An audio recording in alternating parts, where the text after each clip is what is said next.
Get to work, start saving your money, and you'll feel so much better, okay? Yo, what is up, y'all? My name is Devin, and today I'm gonna be breaking down the cost of starting testosterone, starting HRT without having insurance. Because I get a lot of DMs, I always say that I get a lot of DMs. Wow, I'm so fucking popular. But many people reach out to me and they tell me, Devin, I don't have insurance, so I can't start testosterone. And guys, I started testosterone without insurance. I literally currently, right now at this moment, do not have insurance. So I'm gonna be breaking down how much it costs month to month, and also from a year perspective, how much it costs to start testosterone when you're coming out of pocket. But before I get into that, make sure, of course, if you are new here and not subscribed, let's become homies. Go ahead and press that subscribe button. If you are interested in coaching, please go ahead and email me, devindoescoaching@gmail.com. I'm gonna stop shoving myself down your throat. Let's get on to the video, guys.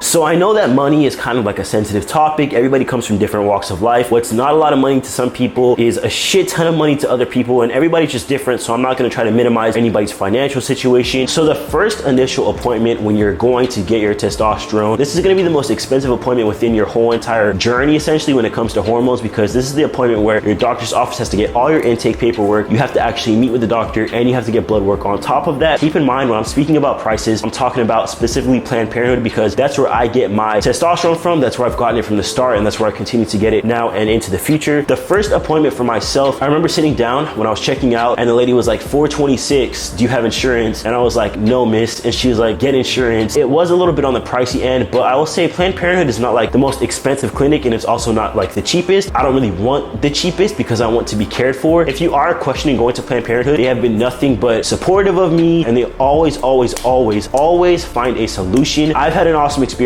and that's all I could say. How much is it gonna cost you after that initial visit? Is it still gonna be $400? No. After that, every 3 months for the first year, you have to go back to get your bloods done. Those appointments, the blood work, if I'm not mistaken, is around like $80. Follow-up appointment, if you're going in person, is around $90. And if you're going telehealth, it's more so like 60 something dollars. So how much does the actual magic juice itself cost? This fucking varies. This varies by a lot. This varies by the pharmacy you go to, what kind of testosterone you're getting, what location you're in. So for myself, I'm located in Broward County, Florida. The first pharmacy that I started going off to was an absolute fucking shit show. They treated me like shit. They didn't give me my testosterone on time. They were just rude as fuck. It literally felt like they were like laughing in my face when I was telling them like my script is supposed to be ready, and they're like, oh, we don't even have a script. If you have CVS, Walgreens, Target, Walmart, if you have these different options available to you, fuck them. Go to the next pharmacy. You don't have to suffer, okay? At this pharmacy, I was paying about $45 for my month's supply of testosterone. At the pharmacy I'm at now, most of the time they autofill my shit. On an off chance that they don't, I call them. I'm like, hey, can I get this script filled? They're like, 100%, be here in an hour, you're good. And I pay $22 for my month's supply. So picking the right pharmacy and not taking shit from the pharmacy, it's a very important part of your transition. Imagine like you're trying to look like a fucking man. You're trying to be masculine. You need your medication to do so. And the pharmacy is just being a piece of shit pharmacy. That's just gonna stress you out so much. But right now I'm paying $22 out of pocket for my testosterone. So for the first year that you're on testosterone, you have to get your labs done every 3 months. For the year after that, you have to get it done every 6 months. For the year after that, you have to get it done once a year, okay? Hopefully that makes some type of sense. How much does all of this cost in total? Okay, I want to be able to afford, for example, the first year of testosterone. With all your appointments, with buying your medication, it would average out to about $1,256. Now, if you break that down, don't be like me. Like, I did save a lot of money to start testosterone, and on top of that, I did have to use credit at some times. I always pay my credit off. If you're going to use credit, please fucking pay it off. Do not dig yourself into a hole that you cannot get out of. I see some people on social media specifically that are like trans kind of influencers, and I've seen them make GoFundMes, and I'm not talking about anybody in particular, so you can't be like, oh, Devin's talking about this guy. I just see some people that are often using GoFundMes. You know, you look at their story and they're going out to the club, they're smoking weed, they're buying this, they're buying that, and then they're asking for a helping hand. Hey, that's their prerogative. If people want to give them money, then you're nobody to stop them. But it's like, I'm kind of raised differently. I was kind of raised like, you need to make sure you're covering your own ass before you ask anybody for help. Make sure that you're actually prioritizing your money properly. Like if you're out here ordering Uber Eats, going out to eat every 2 seconds, and then it comes down to it and you don't have money for your medication, make sure you're covering all your bases and being a fucking adult human being before you feel like, oh, I can't afford this. Like, you probably can't afford it. Get to work if you're able-bodied. Because of the worker shortage, motherfuckers are paying out money, okay? If you're 18 and you know you're able to, get to work, start saving your money, and you'll feel so much better, okay? That is the video, y'all. That is the cost of testosterone when you go through Planned Parenthood. If you guys have a different experience, if you guys have a different price point that you were given, go ahead and drop that in the comment section down below, just so that we can sort of get like a dialogue going and I kind of get like a grander perspective. If you are interested in coaching, go ahead and email me. Like I always say, Devin loves you, Devin's a Dawn, and Devin is out of here, boy.